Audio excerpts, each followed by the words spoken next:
Miles, Never here from Drapewing Game, and 70 Miles Word of the Gaming Drag. Today I'm coming at you with a new Let's Play series on Tian Wei.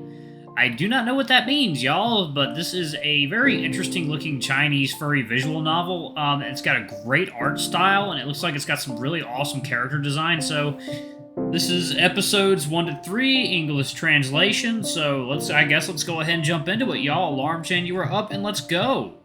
Alright, y'all. Sorry about that. I was just making sure that it actually saved. So, alright, let's go ahead and do it. Alarm chain, you are up, and let's go. Oh, Jesus Christ. Somewhere in Morrow, in a simple and assuming village. Let's see. Is there settings? Okay, yes, there are settings. Oh, shit. Jesus. Okay.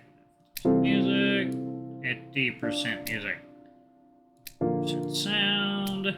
50% voices. Text speed. Okay. Continue. Okay. Somewhere in a simple and assuming village. Where the sun scatters its ray of light and brought forth warmth and heat. Yeah, I gotta do that a little differently. Alright, let's do text speed. There you go. Okay. The tinkering and upbeat voice of the men, the sewing machine of the women, the washing, the cooking and such remain steadfast in its process, under the sweltering heat and weather. Where plumes of chimney smoke would waft across every roof like competing clouds, where occasionally a slight breeze of wind would reinvigorate the spirit of the people. Meandering in this peaceful environment that is embroiled with the sounds of life are song and lyre music that it resonates within the ears of the passerby. Oh, wow. It was a gentle lady singing and chanting of an ancient story of 7 sages and their legendary acts upon the land. A little bit of tinkering, a little bit more tinkering, y'all. Good music. Make sure we get everything, you know. There we go. Okay. Let's try that now. Okay. Alright, let's see. Okay. From a bygone age. Alright, voice lady. From a bygone age long ago, where the world entombed in chaos. Where our civilization was lost without cause, and values war and conflict unending and eternal. Where our kind would wage destruction on each other. And attaining victory that grants them purpose and honor, writ in blood. A little bit more tinkering, y'all. A little bit more tinkering. Let's try it again. Speed, maximum text speed should do it. Also, look at how happy these boys are. Look how happy these little boys are. They're like, yeah, we're gonna go fight. So adorable. Save. Oh, there we go. Sweet. Alright. Okay. Where our civilization was lost without cause. Okay, I already did that. Okay. Ooh, beautiful art. And so, when the world would be consumed within that endless chaos, the prayers and wishes of the people would reach 7 people. 7 sages they are, responding to the calls and one ultimate purpose, to end the war once and for all. With the protection of the sacred tree and their unwavering strength, building powers that none could match, they would serve the purpose of the beast kind, to listen, to resolve, to answer, to save everyone. Armed with that power, resolved was the conflict, and so too our peace sowed upon every inch of every land. Hunger and famine was replaced with warmth and food, and life would flourish once more through the sages' arrival. To every land they could traverse to, every possible place they could reach, until the world would reawaken anew and reborn, from the nightmare of conflicts and war into the embrace of a new day's dawn. Upon the peak of the sacred tree, the sages stood proud and announced to the masses the end of the old age, and sang of the birth of the new era. Over the decades, the 7 would travel within the world, continuing their crusade. Their presence united our spoken language and written words. Their endless efforts would continue to spread towards the en masse. And within those gracious gifts of knowledge were their technology and the mystical art of alchemy. To thank the 7 sages, our civilization would bring forth every tribe and everyone to unite as one in past of our differences and build a tower that reaches to the sky in commemoration of the saviors of their acts of glory. And so would the tower be known to all, as the Tower of Babel. Gently, the book closed. Alright, that's the end of today's story time. And then, come on, Mom, finish the rest of the story, please. God, this art is beautiful. Honestly, Tex, you have heard these stories many times already. How are you not bored of these stories yet? Because the stories of the 7 sages are so amazing. After all, my dream is to be like them one day and travel the world to help those in need. And that is a noble goal to aim for, and I believe you can do it, Tex. With her blessing, Mom petted me. That gentle petite hand would caress my rumpled hair. A gentle touch of hers, no matter how energetic I was, would quell my rebellious spirit, to be tempered into peace and quietness. Slowly my eyes closed in the sudden tiredness until she stopped. We'll finish this here for today. Your dad and your brother just came back. Fine, but you must promise me to continue and tell me the stories of the Sages Act tomorrow. Those would serve as great references to becoming a sage. In the distance, I heard familiar voices. Seriously, Dad, let me go already. I can walk by myself. We are almost home. Stop messing about. The man's fist collided heavily upon the boy's head. One second now.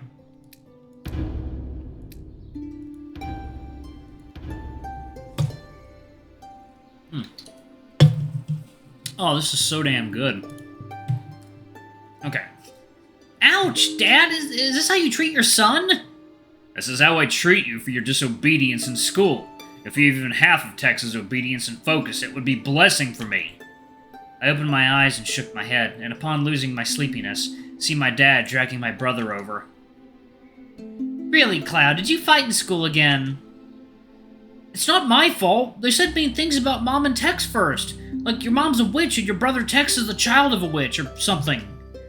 I don't care how I am treated or insulted in school, but I will not accept them insulting Mom and Tex without any reasons to do so.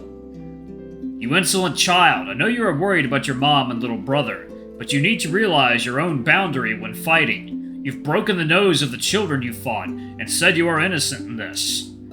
And now the teachers and parents are all raising complaints about this. You have put me into an awkward position. For the next few days, settle down at home and do not go anywhere. You are going back to school once I resolve the situation on hand. What? Dad, I don't care. Those idiots deserved it with their blathering. Come on, Tex, speak up for me. Cloud pouted before me, with that expression of pity and sympathy, trying to garner sympathy and recognition from me. To be honest, I too am unsure if I were in his shoes. Those people were so mean. You're a brave man too, right, Tex? Wouldn't you feel angry when you were treated like this? To mistreat us and spread misinformation about us was, yes, not right, but I know that violence wasn't the answer either. Yet, other than violence to resolve it, I couldn't think out an answer either, and as I sink into the uncertainty in resolving the problem, I turned to Mom for an answer. Alright. Let's put those bad feelings behind for now, and go have dinner together, okay? I prepared braised pork with potatoes today in celebration for Tex's full mark. Mom put down the harp from her lap and patted off the fallen leaf from her robes. She quickly turned to Cloud, and with a doting, loving look in her eyes, petted my brother. My sweet, brave boy, I thank you very much for defending our honor, but please, don't fight in the future, alright? God, she's so beautiful. She looks like a goddess.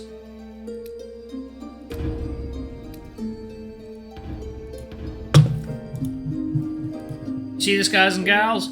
This is what men waged wars over back in the day. And my love, thank you for all your efforts after all, but these things aren't easily resolved, so let's try and resolve it after a warm meal.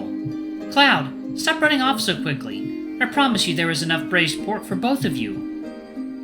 You hear that? Both of you, seriously, fighting over food. If you are still the older brother, then you are going to be fair to Tex, Cloud. Alright. You shouldn't be so strict with the kids all the time. And such a sour face showing around isn't good for your health. Come on, give me a smile already. That is if I can put up a smile about all this. You heard what the villagers say behind your back. I feel we should leave as soon as possible with all these happening. It's braised pork! Braised pork with potatoes! Hooray! I ain't sharing any with you tonight, dumbass daddy. Hey! Tex, let's see who gets to the dining table first. First come, first serve. Whoever's the slowest gets only potatoes. I felt a bump on my shoulder, and before I could react, my brother has already run off into the house. Hey, how could you? You're cheating, Cloud. Who the heck runs without a fair countdown? Wait for me. I refuse to let my brother have every last piece of pork. Mom's braised pork is the best in the world, and I refuse to let my brother have that dish all by himself. Come on, darling, let's not think about those things for now. It's dinner time anyway. You're right. Let's go. Please, Trisha, promise me you won't overexert yourself any further than necessary. Please. Tex, Cloud, slow down. I don't want you to trip over. I hear my mom's voice behind me. I feel like I didn't run off so far, yet her voice so far away. But I didn't mind those. I ran forward to stop that greedy gut brother of mine from taking all that braised pork from me. How strange. Why do I feel like I've ran so far already? I ran through the shades and arrived before the door. Yet this path, it elongated and stretched as if time froze around me. I panted and stumbled, not even a few steps from the tree to the door, yet so tired I am. And when I recovered, I turned and looked back, and in a sight that felt unbelievable, the very light stretches and torn, conjoining in that distant spark in the distance, before disappearing. Emptiness, silence, every life or sound remain ambivalent in this void that sink fear within my heart. I can't move. I could feel that heart pumping blood into my brain, that numbness secreting from my spine, robbing me of whatever warmth from my body. Mom? Brother? Dad? Cloud? And I'm going to pause it right there. I am tired, y'all. Thank y'all so much for watching. Don't forget to like, comment, subscribe, ring that notification bell. I love you all, and I shall see y'all in the next video. Bye-bye!